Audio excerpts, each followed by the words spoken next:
문학비책 66페이지부터 조선시대의 시조 해설해 보도록 하겠습니다. 시조의 발생은 고려 말부터 현재까지 이어지고 있지만 특히 고려 말에는 저번에 우리 배웠던 거 탄로가 기억하시죠? 가시 쥐고 막대 잡고 늙은과 백발을 막으려고 했는데 실패해서 허허 웃었던, 그래서 그런 탄로가류 고려 말의 시조가, 그 다음에 우국충정, 그 다음에 고려의 패망을 걱정하는 뭐 그런 내용들, 인생 무상을 담은 그런 내용이었다면, 이제 조선 시대의 시조 중에서 조선 전기의 시조들을 한번 공부해 볼게요. 자, 조선 전기의 시조들은요, 조선 전기예요. 임진왜란 이전의 문화. 그래서 조선 전기의 시조들은요, 주로 사대부와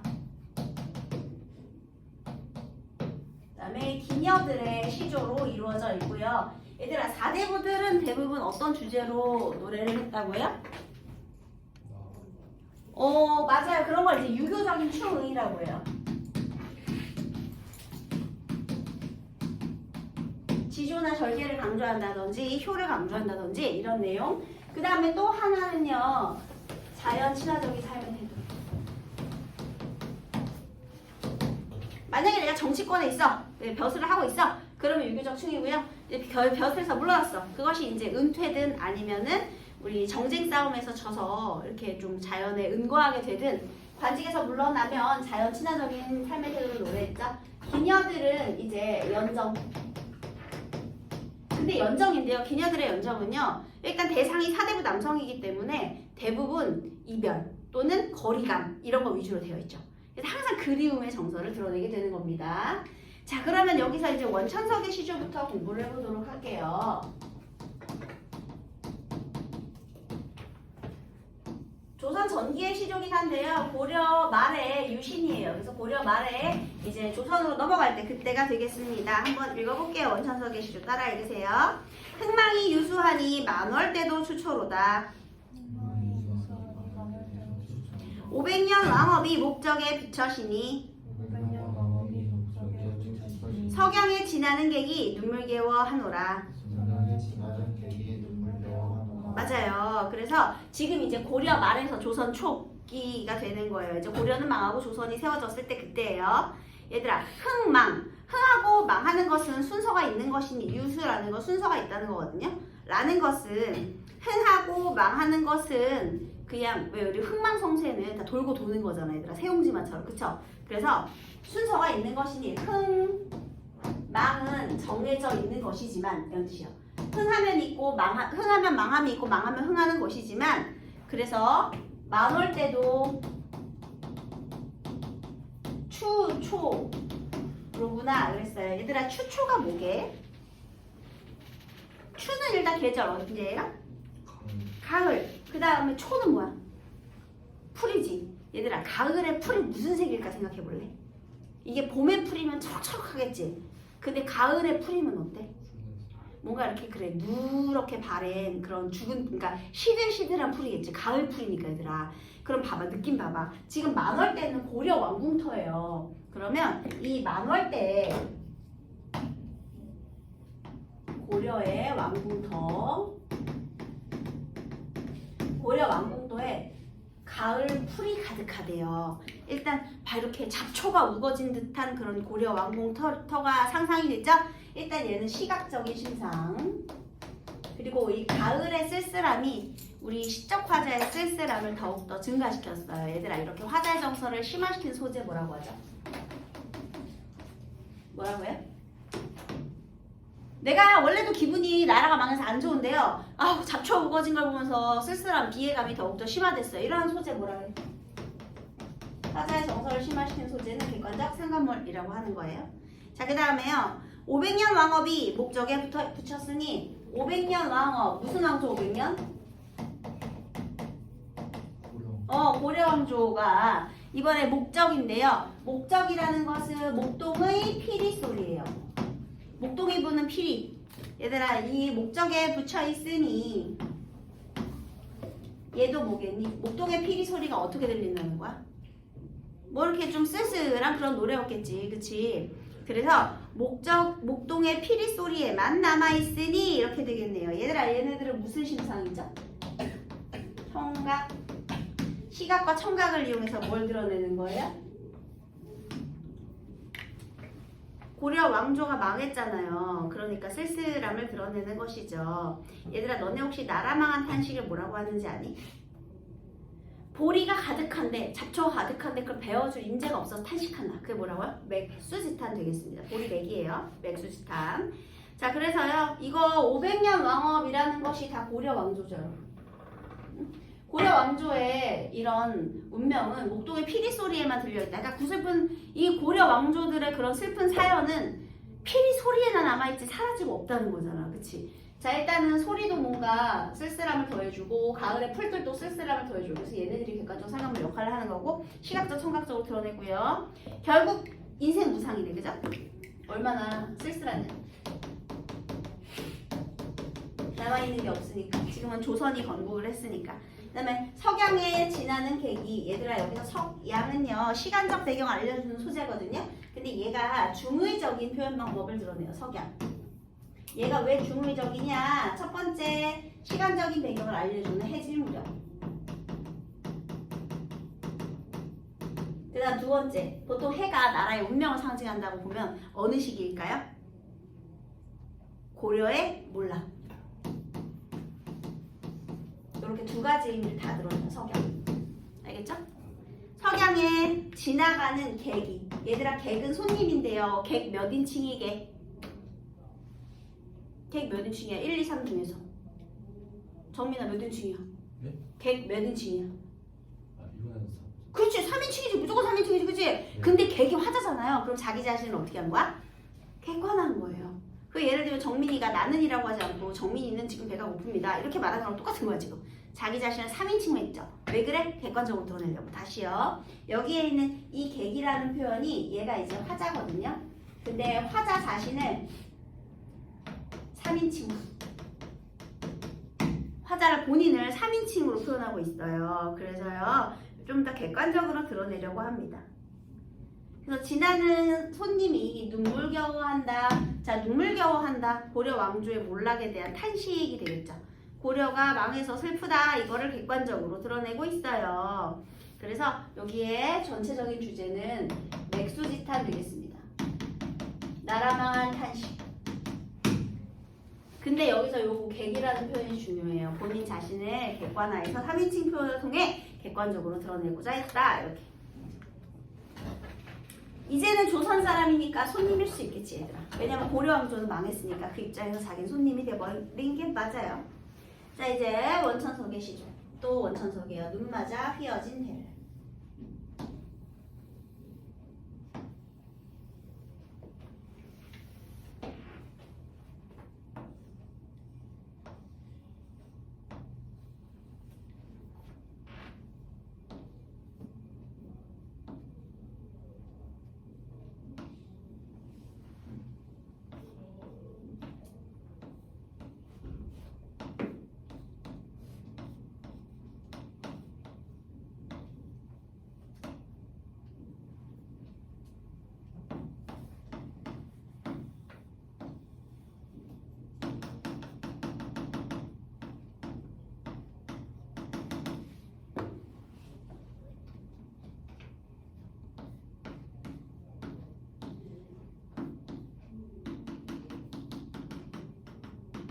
자, 읽어보도록 하겠습니다. 따라해주세요. 눈 맞아 휘어진 대를 리라서 굽다 통고.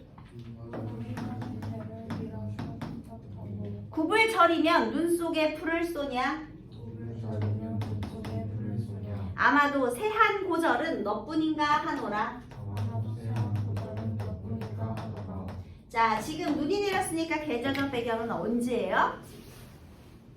겨울입니다. 근데 보통 겨울에 이 눈은요, 시련과 고난을 상징하는 소재죠. 그쵸? 그래서 이 눈을 시련, 고난이라고 해볼게요. 자, 눈이 내렸어요. 그러자 우리 휘어진 대나무가 되겠네요. 근데요, 휘어진 이 대나무를요, 눈을 맞아서 휘어진 대나무예요. 그런데 누가 굽었다 하느냐 이렇게 되는 겁니다. 자, 그러면 굽었다. 그러면 이 대나무 누가 굽었다 하느냐. 그러면 이 누구들은요, 이 대나무를 판단하면서 굽었기 때문에 지금 비웃는 거지. 그치? 절개를 훼손했다. 이렇게. 그래서 얘를 비난하느냐 이렇게 되겠습니다. 이 누구들은 얘를 비난하는 거예요. 그런데 구불절개라면 눈 속에 푸르겠는가? 그러니까 구필절개라면 눈 속에 푸르겠는가? 자, 이 누구들은요, 여기 어떤 속성에 지금 그 초점을 맞춘 거냐면 대나무가 굽었다. 그러니 지주와 절개를 굽힌 것이다. 이렇게 보는 거죠. 그런데 시적 화자는 지금 이 대나무를 보면서요, 구필 절개라면 눈 속에 푸르겠는가? 지금 시적 화자는 푸르다라는 속성에 초점을 맞춘 거예요. 그러니까 지주와 절개를 간직했다라는 거죠. 지조와 절개. 푸르른 속성에 지금 지주와 절개를 드러내고 있습니다. 서류법 되겠죠? 야, 이거 굽은 거 아니야. 굽힌 거 아니야. 지주와 절개 없는 거 아니야. 아니야. 눈 속에서도 봐봐. 푸르름 간직하고 있잖아. 이렇게 되는 거죠. 그래서 아마도 새한 고절은 너뿐인가 하노라. 이 대나무가 너고요. 걔가 바로 새한 고절이에요. 세찬 추위를 이기는 고고한 절개 되겠습니다. 세찬 추위를 이기는 고고한 절개를 가진 것은 너뿐인가 하노라. 얘들아, 그러면 이 대나무의 푸르른 속성으로 이 대나무를요, 새한 고절, 세찬 추위를 이기는 고고한 절개, 어떤 속성에 있어서 푸르르기 때문에. 그리고 여기에 지금 눈이 내려있죠. 자, 그래서 눈과 이 대나무가 서로 대비를 이루는 존재로 지금 되어 있고요. 얘들아, 눈은 무슨 색? 흰색. 그 다음에 대나무는 푸른색. 그럼 이거 뭐죠? 색채 대비. 색채 대비하고 지금 서류적인 표현 사용하고 있고요. 또 하나, 대나무는 지주와 절개를 지닌 무엇에 빗대어지고 있는 거예요? 충신에 빗대고 있는 거죠. 그 다음에 절개를 지니고 있죠. 이거 무슨 법이에요? 지주와 절개를 지닌 충신에 빗댄 거야. 뭐예요? 무인법이지. 무인법. 그래서요, 이 한겨울 추위도 이겨내는 이 높은 절개를 지닌 건 너밖에 없구나. 너라고 하는구나. 그러면 사실 지금 이 충신, 이 대나무가 또 누가 되는 거야? 결국은 화자. 지주와 절개를 지닌 충신이 되겠습니다. 이렇게 되는 거죠. 그래서 본인을 이렇게 화자와 동일시하면서 요 태양고절이라고는 표현을 통해서 대나무의 절개를 예찬하는 시가 되겠습니다. 됐죠, 여러분? 그래서 지금 아니야, 나는 고려 왕조에 대해서 지주와 절개를 지킬 거야, 이런 얘기를 하고 있는 겁니다. 됐어요? 네, 지주와 절개. 자, 이번에는 길제의 시조가 되겠습니다. 많이 들어봤죠, 길제의 시조도. 자, 따라 읽어보겠습니다. 500년 도읍지를 필마로 돌아드니 산천은 의구하되 인걸은 간대없다. 어즈버 태평년월이 꿈이런가 하노라. 500년 도읍지면은요, 고려의 도읍지 개성을 말하겠죠. 그쵸? 그래서 고려의 예수도인 개성의 옛 이름은 송도라고도 합니다. 거기를 필마로 돌아드니, 자, 500년 도읍지는요, 다시 고려의 예수도, 개성 또는 송도 같은 거예요. 여기를 필마를 타고 들어갔대요. 자, 여기서의 이 필마 이놈도 중의법이에요. 이게 왜 중의법이냐? 첫 번째, 보통의 말. 너네 영웅 준걸 들어본 적 있죠? 또는 준마. 준마는요, 훌륭한 영웅들이 타는 말이 준마예요. 준이 영웅 준이에요. 훌륭하다, 준. 그런데요, 필, 이거는 보통의 그런 뜻이거든요. 그래서요, 우리 필마는 보통의 말을 말하는 겁니다. 내가 만약에 고위 관직에 있어, 얘들아. 그러면 나는 준마를 탈까? 필마를 탈까? 고위 관직에 있으면 준마를 타겠지, 그치? 근데 내가 지금 필마를 탔다는 건 나 고위 관직이 아니야. 아니야, 관직이 없는 거야. 관직이 없는 선비. 이 두 개가 다 되는 거야. 내가 필마를 탔다는 건. 너네 그거 알죠? 내가 비단 옷을 입으면 벼슬을 하고 있는 거고요. 배 옷을 입으면 벼슬을 안 하고 있는 거거든요. 배가 어떤 천인지는 알죠? 까끌까끌한 그냥 무명의 천. 근데 이제 비단 옷을 입었다. 사모관대가 옛날에 그 차는 허리띠거든요. 그 관직하는 사람들이 참 허리띠. 사무관대 뭐 비단 도포를 입었다. 그럼 나 벼슬하는 중이고요. 배옷을 입었다? 그러면 그거는 벼슬을 하지 않은 사람들이 말하는 거예요. 똑같이 말도요. 여기에 준마 그러면 훌륭한 말인데 필마 그러면 보통의 말이기 때문에 이렇게 관직에서 물러났거나 관직을 하지 않고 있는 그런 신분임을 드러내고 있는 거예요. 그러니까 봐봐. 얘가 이제 고려가 망했어요. 그래서 길재가요. 고려가 망했으니까 이제 관직이 없지. 그래서 이제 필마를 타고 거길 가본 거야. 산천은 의고하되 인걸은 간대가 없구나. 아이고. 자연은 영원하게 계속 변함이 없는데 인걸 우리 고려의 인재들은 전부 사라지고 없구나. 여기서의 이 인걸은 고려의 신하들, 충신들 이런 걸 말하는 겁니다. 그래서요 여기에서 서로 자연과 인간사가 대비를 이루고 있죠. 그죠? 자연과 인간사의 대비.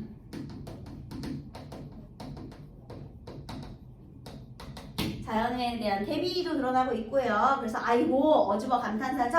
여러분 이런 어즈버 이런 것들이 전부 19책 향사에 영향을 받은 표현이에요. 태평연월은 꿈이란가 하노라. 태평연월은 고려 왕조의 시절이었겠죠. 그쵸? 그것이 꿈이란가 하노라. 결국은 인생 무상, 맥수지탄 드러내는 거죠. 꿈이다. 인생 무상. 그래서 인생무상을 드러내는 대표적인 작품으로 우리 길재의 시조를 많이 등장시키죠. 얼마나 허무하겠니. 고려가 강령했던 그런 융성했던 시절이 있는데 그건 지금 다 끝나고 없구나. 고려가 잘 나가던 시절 다 끝났구나. 이렇게 되겠습니다. 만국의 한이 되겠습니다. 만국의 한. 얘도 인생무상 맥수지탄이야. 똑같아요. 자 이번에는 조금 다른 내용 조식의 시조를 보겠습니다. 조식의 시조. 따라 읽겠습니다. 두루산 양단수를 예듣고 이제 보니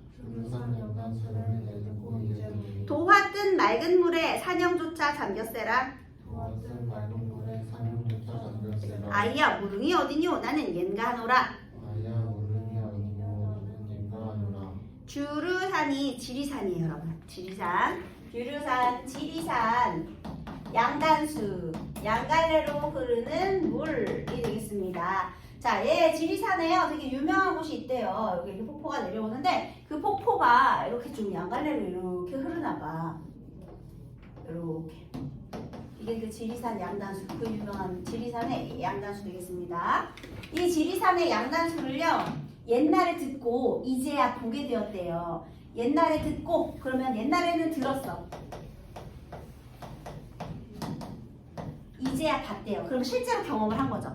옛날에 예쁘다는 소문 들었겠지. 야 거기 되게 대단하대 예쁘대 이렇게 했었을 텐데 이제야 본 거예요. 내가 직접 경험. 이 듣는 것은 간접이죠. 간접적으로 들었었는데 그거 말고 내가 직접 보니 직접 경험을 해보니 세상에 도화 뜬 맑은 물에 얘들아 도화가 무슨 꽃이었죠? 복숭아꽃. 그쵸?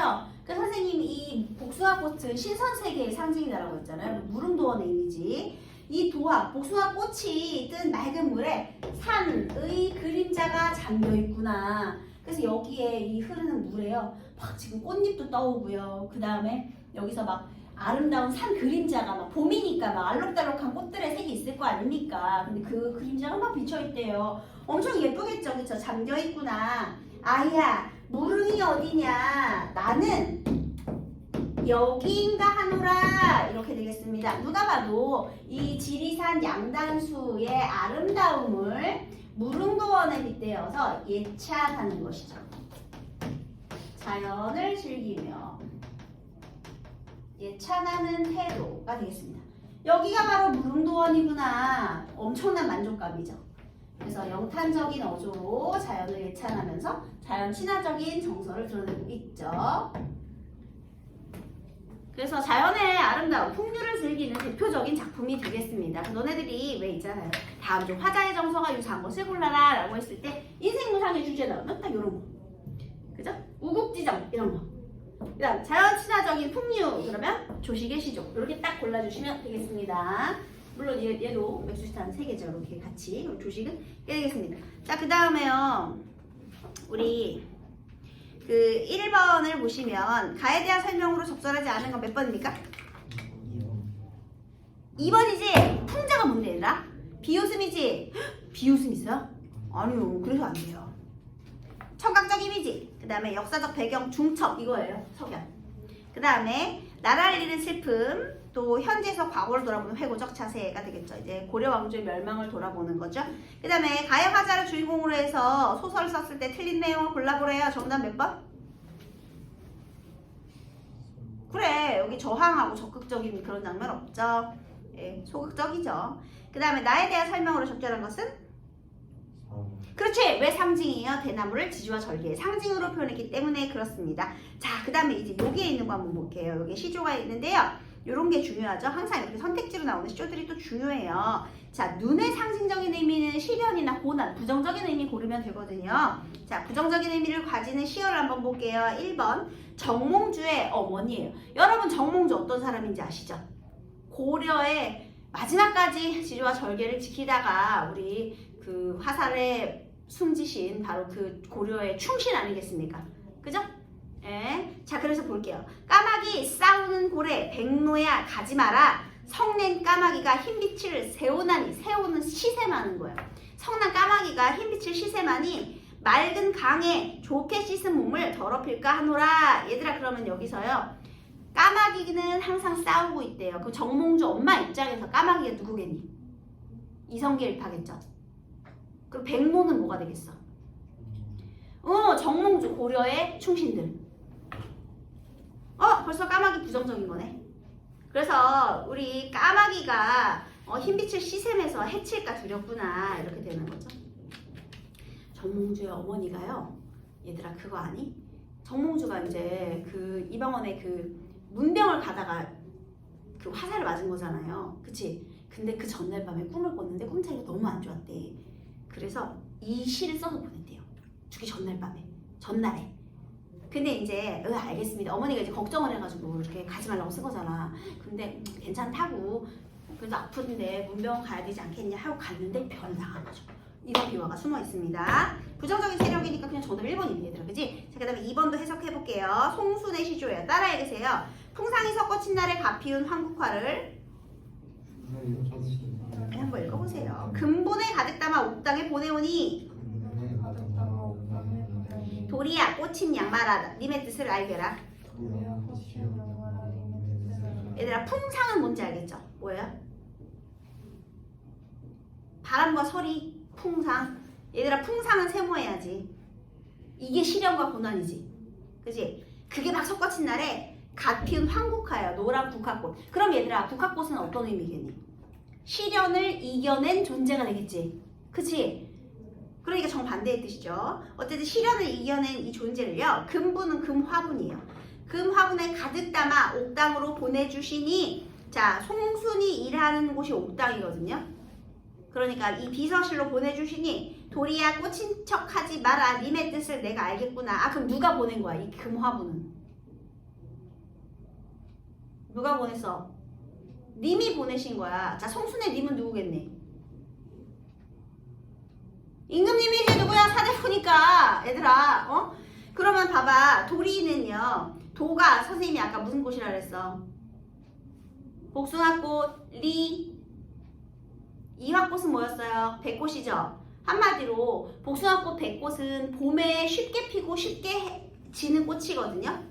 그러니까 도화야, 그 다음에 이화야 꽂힌 척 하지 마라 라는 것은 우리 황국화는 시련을 이겨내고 지주와 절개를 가진 존재가 되겠죠. 그런데 우리 도리는 쉽게 변하는 존재. 왜냐면 만약에 바람이 불고 서리가 내린다 그러면 도화하고 막 그 이 꽃은 막 그러니까 백꽃은 막 떨어질 거 아닙니까? 그쵸?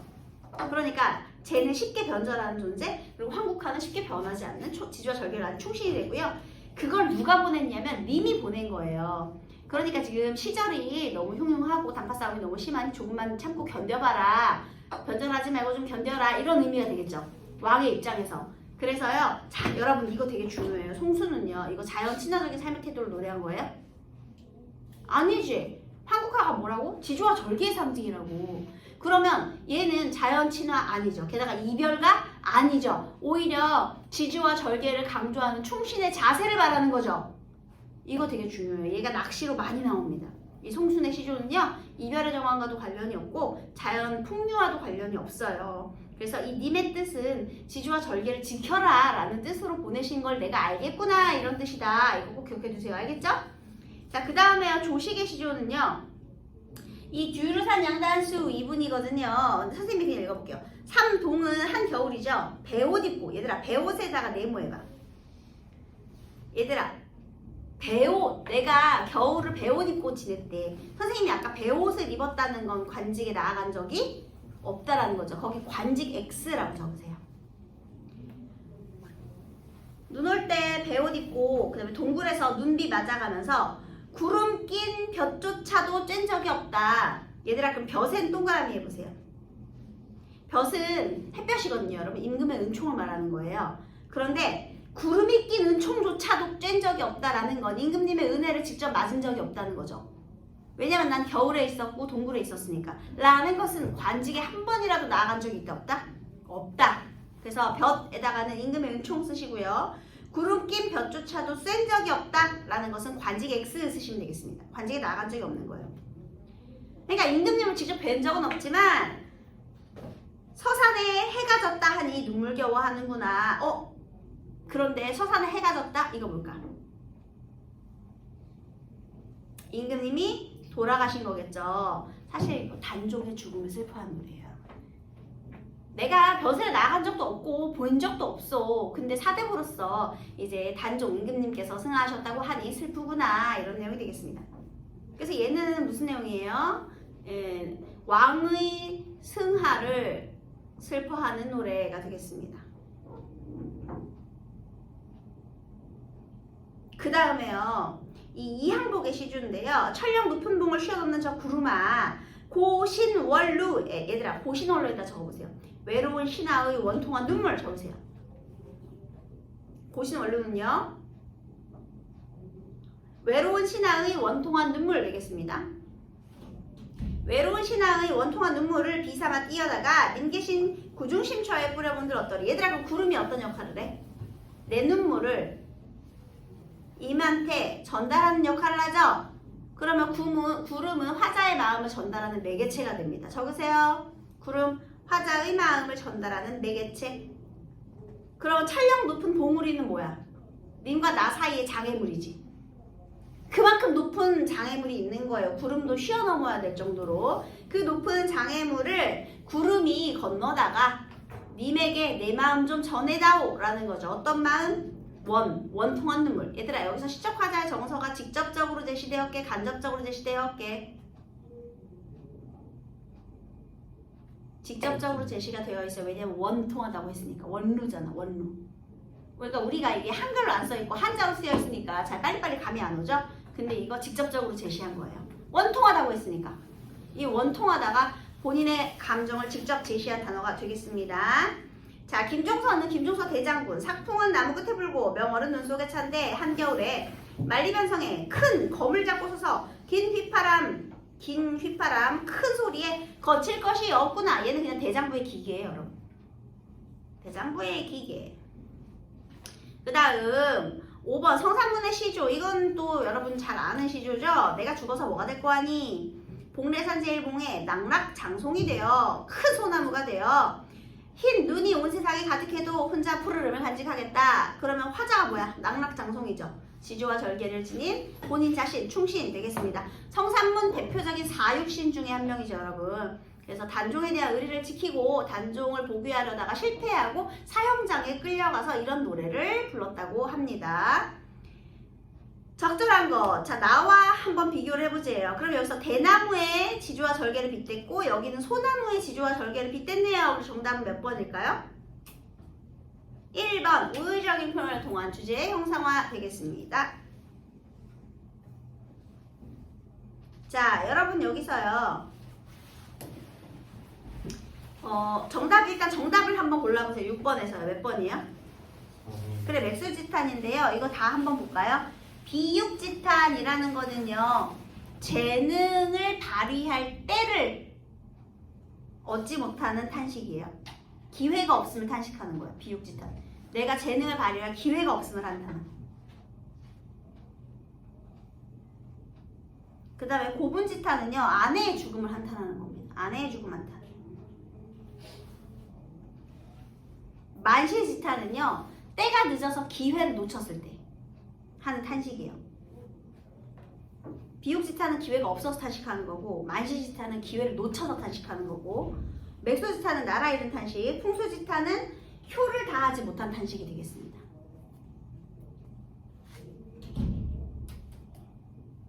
다음, 다에 대한 감상으로 적절한 것은 몇 번이 정답일까요? 정답은 인간과 자연의 대조, 산천과 인간의 대조. 정답은 3번이네요. 라에 대한 감상으로 틀린 것을 골라보아라. 뭐가 틀렸죠? 아희와 말을 주고받았나요? 아니죠. 그냥 부른 거죠. 그래서 얘는 여기서 주고받은 것은 아니에요. 그냥 부르기만 했어요. 그 다음에 화자의 정서와 태도면에서 가다의 공통점은 망국의 한이죠. 망국의 한. 자, 여러분 여기에 빨리 성산문의 시조부터 여기 4개도 금방 해요. 되게 쉽거든요.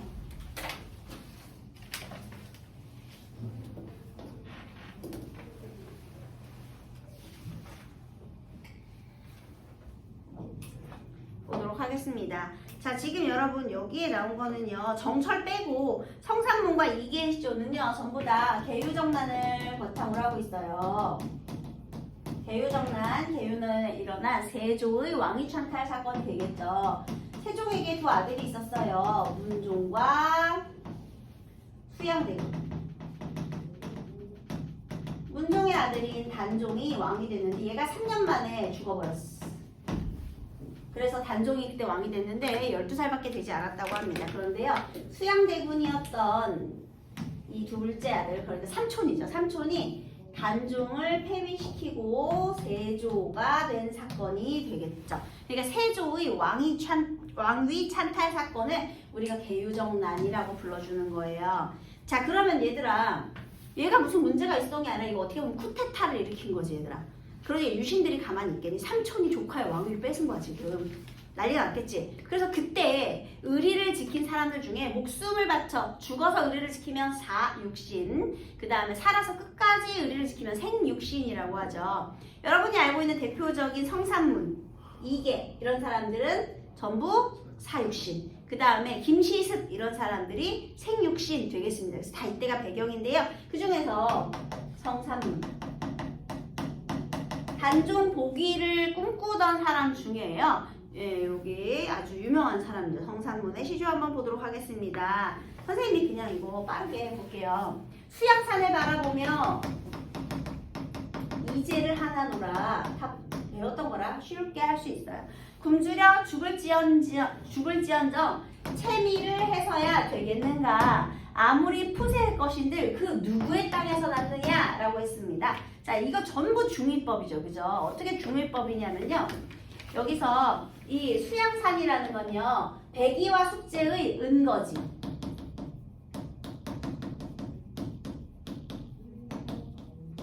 중국 고사에 나온 인물이죠. 그런데 얘기를 우리 성산문 입장에서 보면 수양대군, 세조를 말하는 것입니다.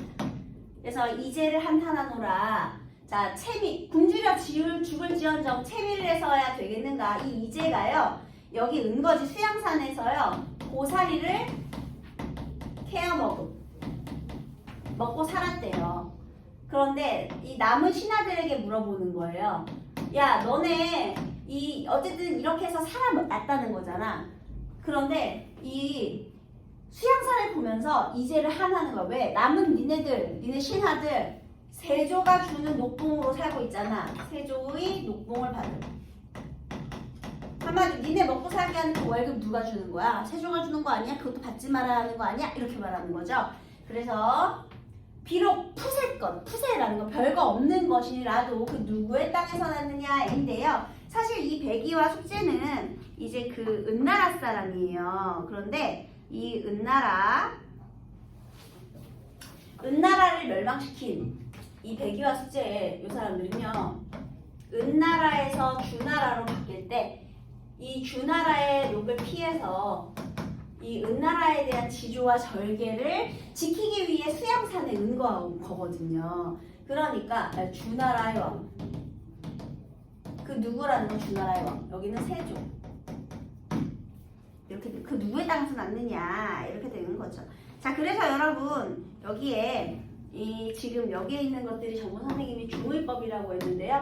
중요한 거는 보통 이 이제는요 중국 고사에서 지조와 절개의 대명사로 불린단 말이에요. 그런데 그 사람의 절개를 한탄하고 자신과 비교하면서 자 예를 통해서 화자의 지조를 절개를 강조하는 역할을 하는 거죠. 비교를 통해서 나는 그냥 죽는다. 나는 이것도 먹지 않는다. 이렇게 되는 겁니다. 네네. 그래서 여기 뭐 서리법도 있고요. 일단 비교를 통해서 이렇게 얘기를 하는 것이기도 하고요. 네네. 그래서 이렇게 그 자신의 절개를 좀 이렇게 판단하고 있죠. 좀 새로운 시각에서 판단을 하고 있는 거예요. 또 얘기했어요. 방금 전에 얘기했죠. 이 몸이 죽어서 뭐가 될고 하니 복내산 제일봉의 낙락장송이 되겠다. 그래서 낙락장송이 되어서 백설이 만건곤 할 때도 독야 청청하겠다. 푸르름을 지키겠다. 그래서 지금 본인이 뭐가 되는 거예요? 본인이 큰 소나무 지조와 절개 진인 화자 또는 충신이 되는 거고요. 그 다음에 여기서 백설은 흰색이잖아요. 근데 얘는 이성계일파. 이성계일파를 미안합니다. 세조일파. 세조의 세력. 수양대군의 세력들이 온 세상에 가득해도 그들의 힘이 강력해도 나는 푸르름을 간직하겠다. 그래서 이렇게 대비를 통해서 색채 대비죠. 또 본인의 지주와 절개를 강조하고 있습니다. 자연물에 빗대어서. 자, 이계의 시조도 빨리 볼게요. 방에 킨 촛불. 자, 이번에는 이계의 시조예요. 이계. 방에 킨 촛불이 누구와 이별하였길래 겉으로 눈물 흘리며 속 타는 줄 모르는구나. 저 촛불이 나와 같아 속 타는 줄 모르는구나. 자, 둘의 공통점은요. 님과 이별했어요. 그 다음에 겉으로는 눈물 흘리지만 속이 타고 있대요.